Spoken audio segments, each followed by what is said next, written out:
మన ప్రభు అయినటువంటి యేసుక్రీస్తు నామాన్ని మీ అందరికీ శుభాలు తెలియజేస్తా ఉన్నాను. దానియేలు రాసినటువంటి గ్రంథం 2వ అధ్యాయము 14వ వచనం నుంచి 20వ వచనం వరకు 30వ వచనం వరకు ఉన్నటువంటి భాగాన్ని ధ్యానం చేద్దాం. నెబుకద్నెజరు నుంచి బబులోను జ్ఞానులపై, బబులోనులో ఉన్నటువంటి జ్ఞానులపై కూడా మరణ శాసనం బయలుదేరింది. ఈ మరణ శాసనాన్ని అమలుపరచడానికి నెబుకద్నెజరు అర్యోకు అనే ఒక అధిపతిని నియమించాడు. ఈ అధిపతి యొక్క ఆధ్వర్యంలో ఈ మరణ శాసనం అమలుపరచబడబోతా ఉన్నారు. ఈ యొక్క రాజు సభకి దానియేలు అటెండ్ అవ్వాల, దానియేలు రాలా. ఎందుకంటే దానియేలు బహుశా దానియేలు పిలిచి ఉండరు. ఎందుకంటే అప్పుడే డిగ్రీ పూర్తి చేసుకుని ఇంటికాడ కూర్చున్నట్టున్నాడు. కానీ వాళ్ళందరూ సీనియర్లు కాబట్టి వారిని పిలిచి ఉంటారు. దానియేలు పిలవాలి. దానియేలు ఇటువంటి ఆజ్ఞ ఒకటి ప్రారంభించబడ్డది, బయలుదేరింది అని తెలుసుకున్న తర్వాత 14వ వచనంలో అంటున్నాడు, రాజదేహ సంరక్షణ అధిపతి అర్యోకు దగ్గరికి పోయి జ్ఞానయుక్తంగా మనం చేశాడు. చాలా ఈ యొక్క వచనంలో చాలా ప్రాముఖ్యమైనటువంటి భాగం అన్నది. ఏంటో భాగం అనంటే జ్ఞానయుక్తంగా మనం చేశాడు. మనం జ్ఞాపకం చేసుకోవాల్సింది ఏంటంటే, మనం ఏ పని అయినా సరే, ఏ మాట అయినా సరే జ్ఞానయుక్తంగా మాట్లాడాలి. మనకు తెలుసు ఈ యొక్క దానియేలు ఫ్రెండ్స్కి రాజు యొక్క ఆహారం పెట్టమన్నప్పుడు కూడా దానియేలు అక్కడ ఉన్నటువంటి యజమానితోటి, అదేవిధంగా నపుంసకుల అధిపతితో కూడా జ్ఞానయుక్తంగా మాట్లాడి రాజు యొక్క ఆజ్ఞని మీరి తన యొక్క ఇష్టానుసారంగా తన ఆహారాన్ని తీసుకున్నట్లుగా మనం చూస్తూ ఉన్నాం. అదేవిధంగా ఇక్కడ కూడా ఈ అర్యోకు దగ్గరికి వెళ్ళి జ్ఞానయుక్తంగా మనవి చేసుకున్నాడంట. ఏం మనవి చేసుకున్నాడు, ఏంటి ఇంత త్వరితంగా మరణ శాసనం బయలుదేరడం ఏంటి అని అడిగాడు. అడిగి ఏంటి దానికి కారణం ఏంటంటే అర్యోకు అంతా చెప్పాడు జరిగిన విషయము. నిన్న జరిగినటువంటి రాజ్యసభలో జరిగినటువంటి విషయాన్ని అంతా అర్యోకు దానియేలుతో చెప్పాడు. అర్యోకుని అడిగి ఉంటాడు దానియేలు, అయ్యా నేను చెప్తాను, నన్ను రాజు దగ్గరికి తీసుకుని వెళ్ళు అని అంటాడు. ఎందుకంటే రాజుని కలవడం అన్నది చాలా అసాధారణమైన విషయం కాబట్టి అర్యోకుని అడిగి ఉంటాడు, నన్ను రాజు దగ్గరికి తీసుకుని వెళ్ళు, నేను రాజుతో మాట్లాడతాను అని అర్యోకుతో దానియేలు చెప్పుకుని ఉంటాడు. జ్ఞానయుక్తంగా మాట్లాడటం అంటే అదే. రాజు దగ్గరికి అర్యోకు ఈ యొక్క దానియేలును తీసుకువెళ్ళిన తర్వాత ఏమైనా మనం చేశాడనంటే 16వ వచనంలో, రాజు సన్నిధికి పోయి స్వప్న భావనను తెలియజెప్పటికీ తనకు సమయం దయచేయమని రాజును బతిమాలుకోడు. ఇక్కడ మనం జాగ్రత్తగా పరిశీలన చేసినట్లయితే బబులోను జ్ఞానులకి దానియేలుకు ఉన్నటువంటి తేడాను మనం గమనించవచ్చు. బబులోను జ్ఞానులు ఏమన్నారు, ఇది అసాధారణమైనటువంటి విషయం, దీన్ని మనం చెప్పలేమన్నా, ఇది దేవతలు తప్పితే ఎవరో కూడా చెప్పలేనటువంటి పరిస్థితి అని బబులోను జ్ఞానులు చెప్పారు. దానియేలు ఏమంటున్నాడు, రాజు సన్నిధికి పోయి స్వప్న భావన తెలియజెప్పుడికై నేను చెప్తాను, స్వప్న భావాన్ని కూడా నేను చెప్తాను. చాలా డిఫరెన్స్ కనపడుతూ ఉన్నది. ఏం కనపడుతుందనంటే దానియేలు చెప్పినటువంటి మాటలు దానియేలుకి దేవుడి మీద ఉన్నటువంటి విశ్వాసం కనపడుతుంది. నిజమే, రాజు అడిగినటువంటి ప్రశ్న చాలా క్లిష్టమైనటువంటిది, అసాధారణమైనది. కానీ దానియేలు అంటున్నాడు, నాకు సమయం ఇవ్వు, ఎందుకో తెలుసా, నేను చెప్పేస్తాను, నేను చెప్తాను, నీకు వచ్చినటువంటి అనుమానం నేను చెప్తాను. ఎందుకనంటే ఆయనకి తోడున్నటువంటి వాడు సర్వజ్ఞుడు, దేవుడు సర్వజ్ఞుడు.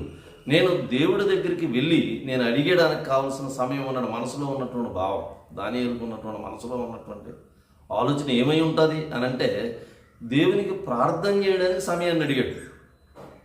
రియల్గా మనం ఆలోచించినట్లయితే దేవుని దగ్గరికి వెళ్ళి అడిగి నీకు చెప్తాను, ఆగు, కొంచెం నాకు సమయం ఇవ్వు చాలు అని దానియేలు రాజుని అడిగాడు.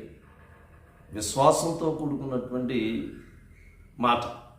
కాబట్టి రాజు ఏమన్నాడు, సరే అప్పటి వరకు టైం ఇవ్వలేదు, ఏమి ఇవ్వలేదు. దానియేలు టైం పాస్ బబులోను జ్ఞానులు టైం పాస్ చేస్తున్నారు, మీరు ఎట్టి పరిస్థితుల్లో చెప్పకపోతే మిమ్మల్ని చంపేస్తారు అన్నటువంటి రాజు దానియేలు కనికరపడి సమయాన్ని అనుగ్రహించాడు. రెండవ భాగం చూద్దాం. దానియేలుకి ఇచ్చినటువంటి సమయాన్ని ఏ విధంగా సద్వినియోగపరుచుకున్నాడు. సరే, గబా ఇంటికి వచ్చాడు. తన స్నేహితులు ఉన్నారు, మనకు తెలిసినటువంటి అననీయ, మిషాయేల్, అజరయ్య అనేటువంటి స్నేహితులతో ఏమంటున్నాడో తెలుసా? ఒక ప్రేయర్ మీటింగ్ కండక్ట్ చేశాడు. ప్రార్థనా సమావేశాన్ని ఏర్పాటు చేశాడు. ప్రార్థనా సమావేశం ఏర్పాటు చేసినప్పుడు ఏముండాలండి? ప్రార్థన అంశం ఉండాలి. చాలా జాగ్రత్తగా పరిశీలన చేసినట్లయితే ఈ యొక్క దానియేలు ప్రార్థనా అంశాన్ని తన స్నేహితుల దగ్గర పెట్టారు. ఎందుకు పెట్టాడు అని అంటే, మత్తయి రాసినటువంటి సువార్త 18వ అధ్యాయం 19వ వచనంలో, ఎక్కడైతే ఇద్దరు ముగ్గురు కూడి నా నామం పేరట భూమి మీద ఏకీభవించిన ఎడల పరలోకమందున్న నా తండ్రి వలన వారికి దొరుకునని నీతో చెప్తున్నాను అంటున్నాడు. నిజమే, ఎవరైతే ఇద్దరు ముగ్గురు కూడి ఒకే మనసుతోటి ఏకభావంతో గనక దేవుడిని అడిగినట్లయితే దేవుడు దాన్ని అనుగ్రహింపు చేస్తాను అని అంటున్నాడు. ఆ విషయాన్ని తెలిసి దానియేలు ఒక ప్రార్థనా కూడికని ఏర్పాటు చేశాడు. ప్రార్థనా కూడిక అనగానే మనకేం కావాలి? ప్రేయర్ పాయింట్ కావాలి. ప్రార్థన చేసేటప్పుడు ప్రేయర్ పాయింట్స్ ఇస్తూ ఉంటారు. ఈయన కూడా ఒక ప్రేయర్ పాయింట్ పెట్టాడు. ఏం ప్రేయర్ పాయింట్ పెట్టాడు తెలుసా? జాగ్రత్తగా ఆలోచించినట్లయితే, జాగ్రత్తగా చదివినట్లయితే, తానును తన స్నేహితులను బాబేలులో తక్కిన జ్ఞానులతో కూడా నశింపకున్నట్లు ఆ కళ యొక్క మర్మ విషయంలో పరలోకమందున్న దేవుని వల్ల కటాక్షం పొంది నిమిత్తం ఆయన్ని వేడుకోమనంటున్నాడు. ఇక్కడ ఒక ప్రమాదం వచ్చింది. ఎవరికి ప్రమాదం వచ్చింది? దానియేలుకి ప్రమాదం వచ్చింది. రెండవది, బబులోను జ్ఞానులకు కూడా ప్రమాదం వచ్చింది. ఏంటంటే మరణం. ఈ మరణం నిమిత్తం ఏకీభవించి ప్రార్థన చేయండి అని చెప్పి తన స్నేహితులతో చెప్తా ఉన్నాడు. ఒకవేళ దానియేలు స్వార్థపరుడైతే దానియేలు ఏమనాలి? బబులోను జ్ఞానులు ఏమైతే అయిపోయినాయి, మనకెందుకు, మన గురించి మన యొక్క ప్రాణరక్షణ కోసం ప్రార్థన చేసుకుందాం అని అనొచ్చు.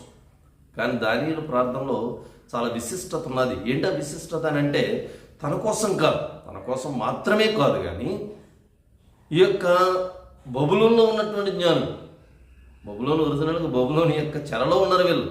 అంటే బబులోన్ అంతా కూడా వ్యతిరేకంగా ఉన్నారు యూదులందరూ. కానీ దానియేలు ఆ విధంగా ప్రవర్తించలే. తన యొక్క ప్రార్థనా విషయంలో ఏం చేర్చుకున్నాడు? తన ప్రాణంగా మాత్రమే కాదు, బబులోన్లో ఉన్నటువంటి జ్ఞానుల నిమిత్తం కూడా ప్రార్థన చేయడం మొదలుపెట్టాడు.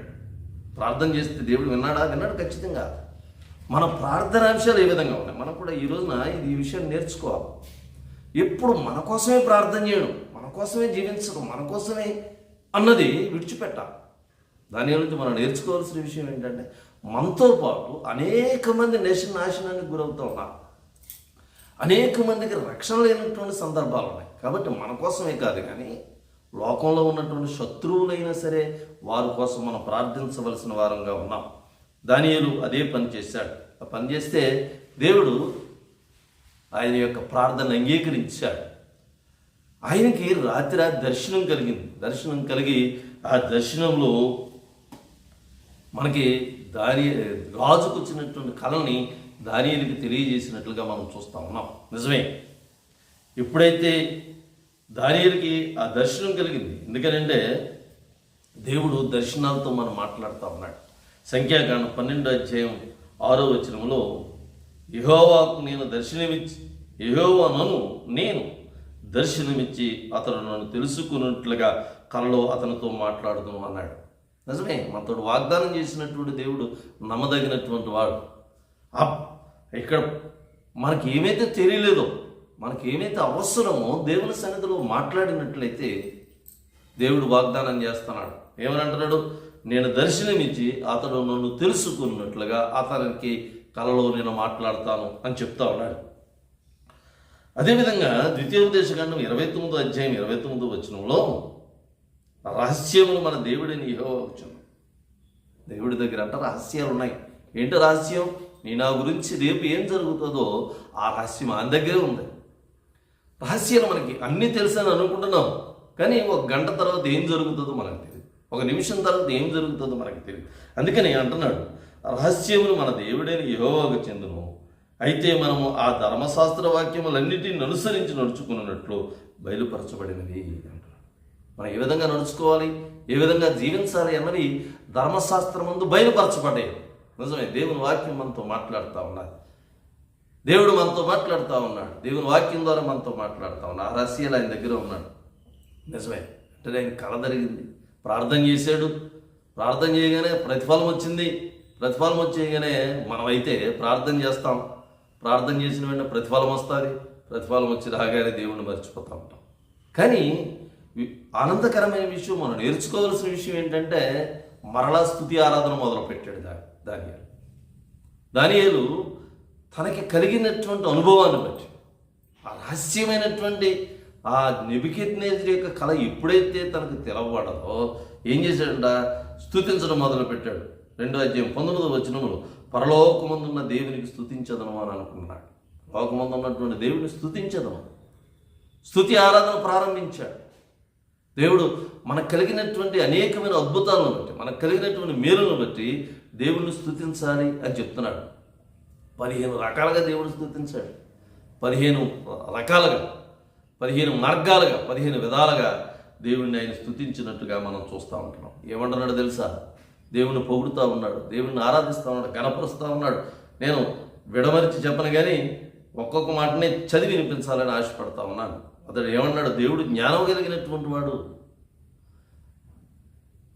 ఆయన దగ్గర జ్ఞానం ఉంది. ఇంకోటి ఏమన్నదంటే ఆయన బలము కలిగినటువంటి వాడు, ఆయన కాలాలను నిర్ణయించు, సమయాన్ని నిర్ణయించేవాడు, ఏ సమయంలో ఏం జరగాలి అన్నది ఆయన నిర్ణయిస్తాడు. ఇంకో మాట రాయబడదు, సమయంలో మార్చగలిగేటటువంటి వాడు. సమయాలు మార్చడం అంటే ఏంటంటే ఇంగ్లీష్ బైబిల్ సీజన్స్ అని రాయబడదు. సమయాలు మార్చగలిగేటటువంటి వాడు. సీజన్ మార్చేతో వర్షం పడాల్సింది ఎండగా గాయేటట్టు చేయగలడు. ఇంకోటి ఏంటంటే రాజులను త్రోసివేయేటువంటి వాడు, రాజుల్ని ఈ యొక్క త్రోసివేసి కొత్త రాజుని నియమించగలిగేటటువంటి వాడు, వివేకం ఇవ్వగలిగేటటువంటి వాడు. దేవాను గొప్పవాడు అని చెప్తా ఉన్నాడు. ఇలాగా స్తుతిస్తూ ఉన్నాడు. ఏమని స్తుతిస్తున్నాడు? జ్ఞానములకు జ్ఞానం ఇచ్చేవాడు నీవే, మరుగుపరిచినటువంటి మాటల్ని బయలుపరిచేవాడు నీవే, మర్మాల్ని తెలిపేవాడు నీవే, అంధకార సంగతులు కూడా నీకు తెలుసు. అంధకారంలో చీకట్లో ఏం జరుగుతుందో తెలుసుకునేవాడు, తెలియగలిగినటువంటి వాడు నీవు అక్కడవే. మనం అనుకుంటున్నాం చీకట్లో నన్ను ఎవరు చూడలేదు అని అనుకుంటున్నాం. అంధకారంలో కూడా ఆ దేవుడికి విషయాలు తెలుసు. వెలుగు యొక్క నివాస స్థలం నీవే. దానియేలుకు అంటున్నాడు, నాకు వివేకం ఇచ్చావు, నెబుకద్నెజరు యొక్క కళను నాకు తెలియజేశావు అని స్తుతిస్తూ ఉన్నాడు. తనకు చేసినటువంటి మేలులను బట్టి దేవుడిని కనపరుస్తూ ఉన్నాడు, దేవుని స్తుతిస్తూ ఉన్నాడు, దేవుణ్ణి ఆరాధిస్తూ ఉన్నాడు. నిజమే, అద్భుతమైనటువంటి విషయం. మరణాపాయాలను మనకు తెలుసు. హిజ్కియా తన యొక్క మరణకరమైనటువంటి రోగాలు చిక్కుకున్నాడని తెలిసిన తర్వాత తన గదిలోకి వెళ్ళి తలుపు వేసుకుని ప్రార్థన చేస్తే హిజ్కియాని రాజుల గ్రంథం 22వ రాజుల గ్రంథం 20వ అధ్యాయంలో రాయబడింది. హిజ్కియా ప్రార్థన చేస్తే తన మరణాన్ని నుంచి కాపాడినటువంటి దేవుడు ఈ రోజున దానియేలుని మరణాపాయాల నుంచి కాపాడాడు. దానియేలుని కాదు సుమా, దానియేలుతో పాటు అక్కడ ఉన్నటువంటి బబులోనులో ఉన్నటువంటి జ్ఞానులు కూడా, బబులోనులో ఉన్నటువంటి జ్ఞానులు నిజంగా దేవునికి వ్యతిరేకంగా ప్రవచించేటటువంటి జ్ఞానం. నిజమే, దేవుని బట్టి, క్రీస్తుని బట్టి మనం ఆశీర్వదించబడడం ద్వారా మనతో పాటు అన్యులైనటువంటి వారు కూడా రక్షించబడతా ఉన్నారు. యోసేపు నిమిత్తం ఐగుప్తీయుని కుటుంబాన్ని ఆశీర్వదించినటువంటి దేవుడు. ఐగుప్తీయుడు అన్నదమ్ములు యోసేపుని నమ్మేస్తే ఐగుప్తీయుడు కొనుక్కున్నాడు కదా, మనకు తెలిసినటువంటి విషయమే. ఆదికాండం 39వ అధ్యాయంలో రాయబడింది. ఐగుప్తుని యొక్క గృహాన్ని ఆయన ఆశీర్వదించాడు ఎస్తేరు వలన. అక్కడ యూదుల్ని ఆశీర్వదించినట్టుగా, రాజుని ఆశీర్వదించినట్టుగా చూస్తూ ఉన్నాం. పౌలు శీలల వలన జైలు అధికారి యొక్క కుటుంబాన్ని రక్షించినటువంటి దేవుడు. అదేవిధంగా మనం క్రైస్తవులైనటువంటి మనం, అందుకని బైబిల్లో రాయబడింది కొత్త నిబంధన కాలం యేసుక్రీస్తు ఈ మాట అంటా ఉన్నాడు, మీరు ఈ లోకానికి ఉప్పై ఉన్నారు, ఈ లోకానికి వెలుగై ఉన్నారు, రక్షణకి కారణమై ఉన్నారు మీరు. మనం ఈ రోజున దేవుడు మనకిచ్చినటువంటి ఆధిక్యతను బట్టి, దేవుడు మనకిచ్చినటువంటి మేలులను బట్టి, దేవుడు మనకిచ్చినటువంటి జ్ఞానాన్ని బట్టి, వివేకాన్ని బట్టి లోకం ఆశీర్వదించబడాలి, లోకం ఆనందించగలగాలి, లోకము రక్షించబడాలి. దానియేలు చేసినటువంటి ప్రార్థనను బట్టి ఈ యొక్క బబులలో ఉన్నటువంటి జ్ఞానులు అన్యులైనప్పటికీ, దేవుడికి వ్యతిరేకంగా జీవించినటువంటి వారైనప్పటికీ వారందరూ రక్షించబడినట్లుగా మనం చూస్తూ ఉన్నాం. ఆర్యోకు గొప్పగా బయలుదేరి వెళ్ళి ఆర్యోకు అంటున్నాడు, అయ్యా రాజా, ఇదిగో నేను మనం చెరబట్టబడినటువంటి యూదుల్లో నుంచి ఒక మనిషిని కనుగొన్నాను. చూడండి, ఆర్యోకు గొప్ప పని చేసాడు. రాజు దగ్గరికి వెళ్ళి ఆ కార్యం అంతా నేనే చేసినట్టుగా చెప్తా ఉన్నాడు.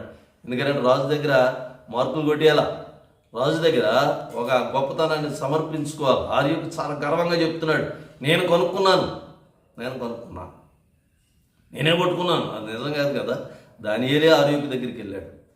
ఏమంటున్నాడు ఆర్యోకు, నేనే ఒక మనిషిని కనుక్కున్నాను, అతడు నీకున్నటువంటి సమస్యను తీర్చగలిగేటటువంటి వాడు అని చెప్పి ఆర్యోకు తన విషయాల్లో చెప్తా ఉన్నాడు. వచ్చాడండి దానియేలు వచ్చి చెప్తా ఉన్నాడు. ఏమని చెప్తున్నాడు తెలుసా? మొట్టమొదటి 2 విషయాలు చెప్పి నేను చెప్తానన్నాడు. అయ్యా నేను వచ్చాను అని చెప్తూ 27 అధ్యాయం మాట అంటున్నాడు. రాజు అడిగిన ఈ మర్మమును జ్ఞానులైన గారడీ విద్య గలవారైనను, శకురుగాండ్రైనను, జ్యోతిష్కులైనను తిరిగి చెప్పజాల. చాలా చక్కని మాట అంటున్నాడు.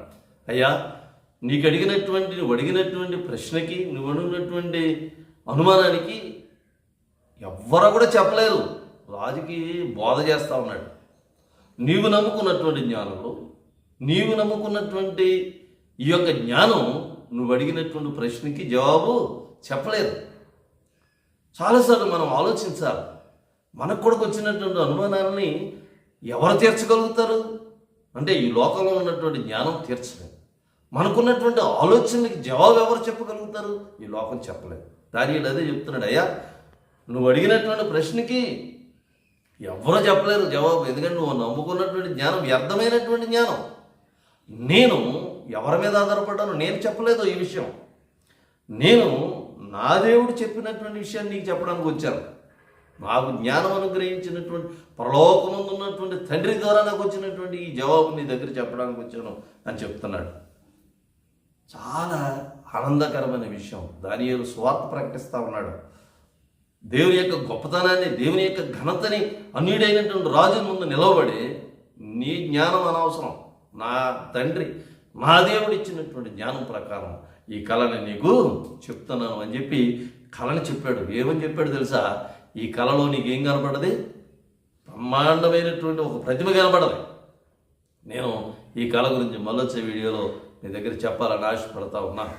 ఒకవేళ నా ఈ ఛానల్ని సబ్స్క్రైబ్ చేయకపోయినట్లయితే మీరందరూ నా ఛానల్ సబ్స్క్రైబ్ చేసి ఈ దానియేలు గ్రంథం యొక్క అధ్యయనాన్ని మొదటి నుంచి చివరి వరకు 12వ అధ్యాయం చివరి వచనం వరకు ఈ యొక్క అధ్యయనాన్ని కొనసాగించేటట్లుగా మీరందరూ నా విషయమే ప్రార్థన చేయాలని కోరుతూ ఈ ఎపిసోడ్ ముగిస్తా ఉన్నాను.